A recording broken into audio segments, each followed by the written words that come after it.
ইজ্জত আমি কয়জনকে দেখাবো? আমার ইজ্জত আমি একজনকে দেখাইছি, আমি তার সাথে সংসার করতে চাই। লামিসার মতো মেয়ে ছেলের বউকে নিয়ে আমরা গর্ববোধ করি।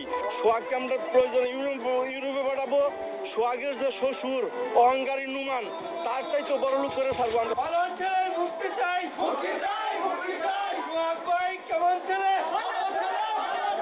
কোটিপতি বাবার আদরের মেয়ে লামিসা আক্তার লুবনা এক ভালোবাসার টানে ঘর বেঁধেছিলেন সামান্য এক গরিব ছেলে সোহাগ মিয়ার সাথে।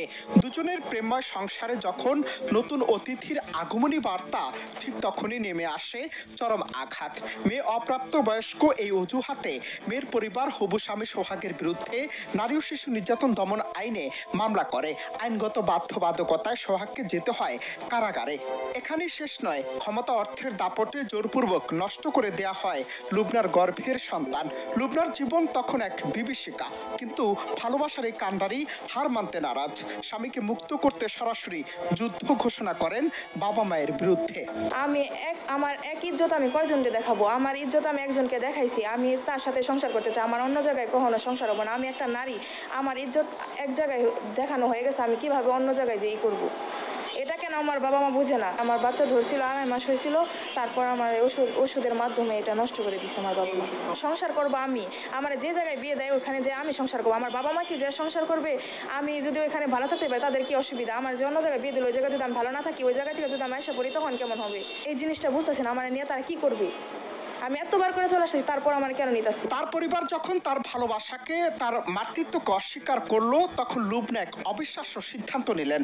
বাবার কোটি টাকার প্রাচুর্য আর ক্ষমতার মোহ ছেড়ে তিনি চলে গেলেন স্বামীর গরিব বাড়িতে, শাশুড়ির আঁচলের তলায়। তার একটাই প্রত্যয়, আমার ইজ্জত আমি একজনকে দিয়েছি, এ আমি দ্বিতীয় কাউকে আর দেখাতে পারবো না। নিজের স্বামীকে কারাগার থেকে মুক্ত করতে এবার তিনি বাবা মায়ের বিরুদ্ধে যুদ্ধ ঘোষণা করলেন।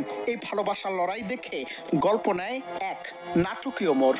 এই লামিসা আর সোহাগ যে প্রেম করেছে, এটা শিরি ফরহাদ, লাইলি মজনু, তাদেরকে তারা এই জামানার যদি তারা থাকতো, তাহলে এই সোহাগ এবং লামিসার ইতিহাস রেকর্ড হয়ে যেত।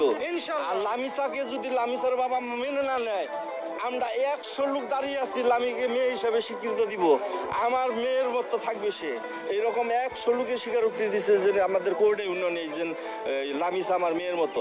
যেখানে লুবনার পরিবার তার বিপক্ষে, সেখানে লুবনার পাশে এসে দাঁড়ায় সোহাগের পরিবার আর পুরো এলাকাবাসী। চাঞ্চল্যকর এই ঘটনা টাঙ্গাইলের কুমুল্লির নামদার বাজার এলাকার। জনতা শুধু লুবনার পাশে দাঁড়ায়নি, তারা সোহাগের নিঃশর্ত মুক্তি এবং এই দম্পতির ভরণ পোষণের দায়িত্ব কাঁধে তুলে নিয়েছেন। যেখানে মানববন্ধন করেছেন তারা। ভাষ্য তাদের, আমরা লুবনাকে আমাদের মেয়ে হিসেবে স্বীকৃতি দিয়েছি। শুধু তাই নয়, তারা সকলে মিলে চাঁদা তুলে কারাবন্দী সোহাগকে মুক্ত করার পর তাকে ইউরোপে পাঠানোর উদ্যোগ নিয়েছে। সেই সাথে মেয়ের বাবার চেয়েও বড় কোটিপতি হিসেবে সোহাগকে প্রতিষ্ঠা করার যুদ্ধে নামে তারা। এক এক মেয়েরা 4 বার এখানে আসছে।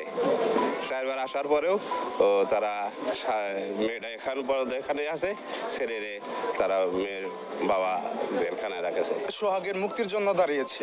তো মূলত তেমন আর কোনো কথা না, আগে পর্বে যা হয় আর হয়ে গেছে। এখন আমরা আমাদের একটাই উদ্দেশ্য, সেটা হচ্ছে আমাদের সোহাগের আমরা মুক্তি। ছেলেটা গরিব বিধায় এই ছেলেটার প্রতি অনেক অন্যায় অবিচার করা হইতেছে। মেয়েটা যদি ম্যাচিউর নাই হইতো, মেয়ে ইন্টার সেকেন্ডারি কিভাবে পড়বে? বিয়ে করছে, তিরিশ করে বিয়ে করছে, বিয়ের কারণে তার 4 বার মেয়েটা এসে 4 বারই ঘুরিয়ে দিছে। বাপে মায় গরিব মানুষ ঘুরিয়ে দিয়ে দিছে।